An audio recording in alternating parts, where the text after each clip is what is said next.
श्री शिवाय नमस्तुभ्यम। हर हर महादेव। सावन का पहला सोमवार 14 जुलाई 2025 मतलब कल है।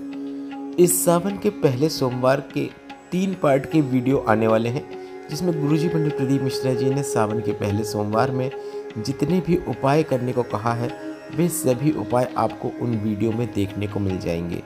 सावन सोमवार के विशेष उपाय अगर आप सावन सोमवार में कर देते हैं तो आपकी जो भी कामना है, जिस उद्देश्य को मन में रखते हुए आपने वह उपाय किया है, वह इस सावन के पूर्ण होते होते ही आपको पूर्ण होता हुआ नजर आ जाता है।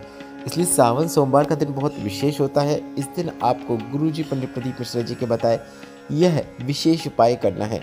यह सावन सोमवार के उपायों का पार्ट 4 है, जिसमें 3 पार्ट आएंगे। तो 4A है, 4B और 4C आज ही आपको दोपहर में और शाम को देखने को मिल जाएगा। इसलिए आप यह वीडियो और यह सीरीज पूरी देखें ताकि आपको सावन सोमवार के सभी उपायों की जानकारी मिल पाए। बढ़ते हैं पहले विशेष उपाय की ओर।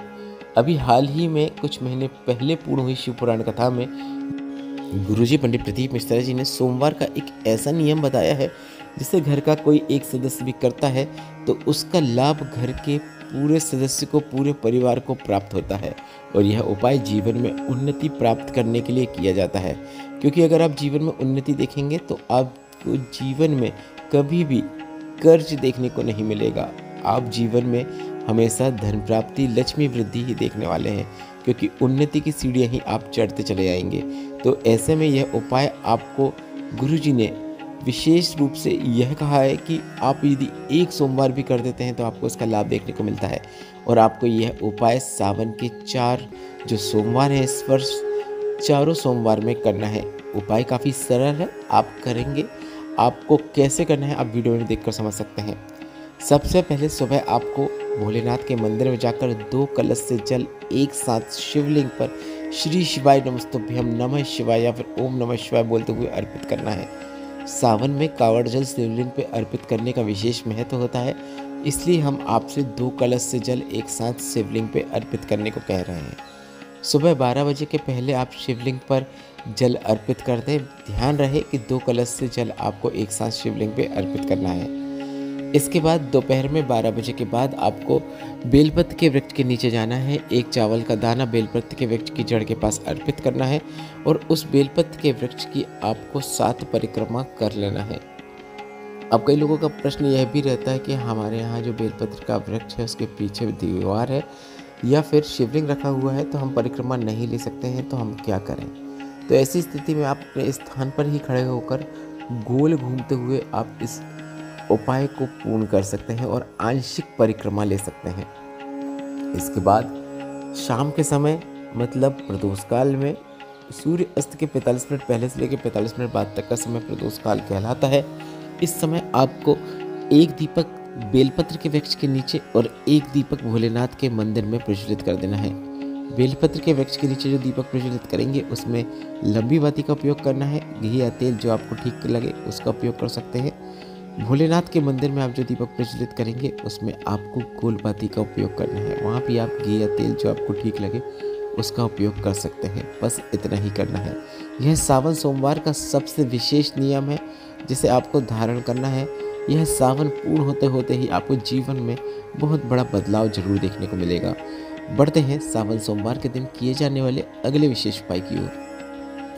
अगर सावन के महीने में आप कोई ऐसा उपाय करना चाहते हैं जो अटके हुए कार्यों को पूर्ण करने के लिए किया जाता है, या फिर कोई ऐसी मनोकामना जो लंबे समय से पूर्ण नहीं हो रही है, तो उस मनोकामना पूर्ति के लिए आप यह विशेष उपाय कर सकते हैं।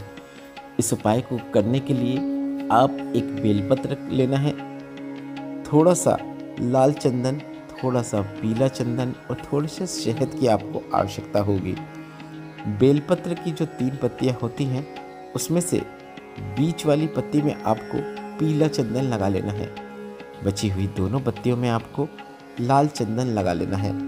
उपाय को करते समय मन में श्री शिवाय नमस्तुभ्यम या फिर नमः शिवाय या फिर ओम नमः शिवाय का जाप जरूर करें। इसके बाद बेलपत्र की जो पत्तियाँ, तीनों पत्तियाँ जिस स्थान पर मिलती हैं उस स्थान पर आपको शहद लगाना है। बेलपत्र की तीनों पत्तियाँ जिस स्थान पर मिलती हैं उस स्थान पर आपको शहद लगाना है। शहद लगाने के बाद इस बेलपत्र को भोलेनाथ के मंदिर में जाकर शिवलिंग में जो माता अशोक सुंदरी का स्थान होता है उस स्थान पर अपनी कामना करते हुए श्री शिवाय नमस्तुभ्यम मंत्र का जाप करते हुए अर्पित कर देना है। भोलेनाथ को अत्यंत प्रिय है उनकी बेटी माता अशोक सुंदरी, और अगर इस प्रकार से आप बेलपत्र को शिवलिंग में माता अशोक सुंदरी के स्थान पर अर्पित करते हैं, अपनी कामना करते हैं, वह कामना भोलेनाथ जरूर सुनते हैं और वह मनोकामना शीघ्र पूर्ण हो जाती है। यह विशेष उपाय आपको इस सावन के सोमवार में किसी भी सोमवार में अवश्य करना है। अपनी किसी भी प्रकार की मनोकामना पूर्ति के लिए आप यह सरल और आसान उपाय जरूर कीजिएगा।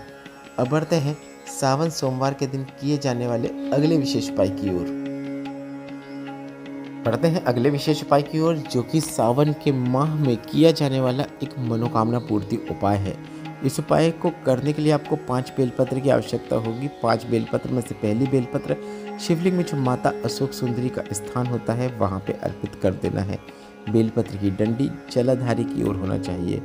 इसके बाद दूसरी बेलपत्र आपको शिवलिंग का जो कटीय भाग होता है, माता पार्वती का जो हस्तकमल होता है, वहाँ पर दूसरी बेलपत्र अर्पित करना है। इस प्रकार से अर्पित करें कि बेलपत्र की 2 पत्तियाँ शिवलिंग पर स्पर्श हो।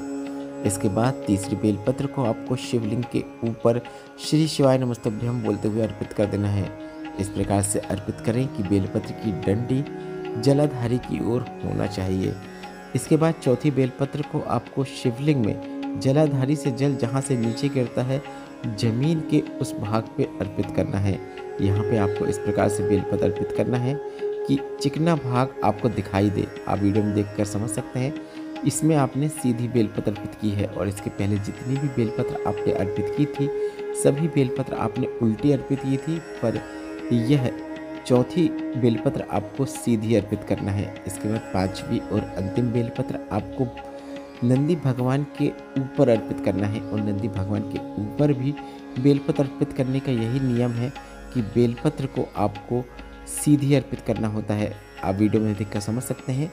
नंदी भगवान वाली जो 5वीं और अंतिम बेलपत्र है उसे अर्पित करने से पहले शिवलिंग में माता अशोक सुंदरी के स्थान पर स्पर्श कराना है, और उसके बाद ही नंदी भगवान के ऊपर अर्पित कर देना है। नंदी भगवान के ऊपर बेलपत्र को इस प्रकार से अर्पित करें कि बेलपत्र की डंडी भोलेनाथ की शिवलिंग की ओर होना चाहिए। इस प्रकार से 5 बेलपत्र विशेष रूप से इस सावन के महीने में आपको शिवलिंग पे अर्पित करना है, और अपनी जो कामना है, जो लंबे समय से अटकी हुई है, जो कामना पूर्ण ही नहीं हो रही है, वह कामना भोलेनाथ से बोल देना है। भोलेनाथ वह कामना शीघ्र पूर्ण कर देते हैं। इस वीडियो में बताई गई जानकारी से संबंधित कोई प्रश्न है तो आप कमेंट बॉक्स के जरिए पूछ सकते हैं। वीडियो थोड़ा सा भी उपयोगी लगा है तो वीडियो को लाइक करके कमेंट बॉक्स में श्री शिवाय नमस्तुभ्यम जरूर टाइप कीजिएगा। अगर आप सावन शिवरात्रि की पूजन सामग्री की लिस्ट देखना चाहते हैं तो कमेंट बॉक्स में मेंशन कर दी है। अभी इस वीडियो को देखने के बाद उस कमेंट बॉक्स में दी गई लिंक पर टच करके आप सावन शिवरात्रि की संपूर्ण पूजन सामग्री की लिस्ट देख पाएंगे। श्री शिवाय नमस्तुभ्यम। हर हर महादेव।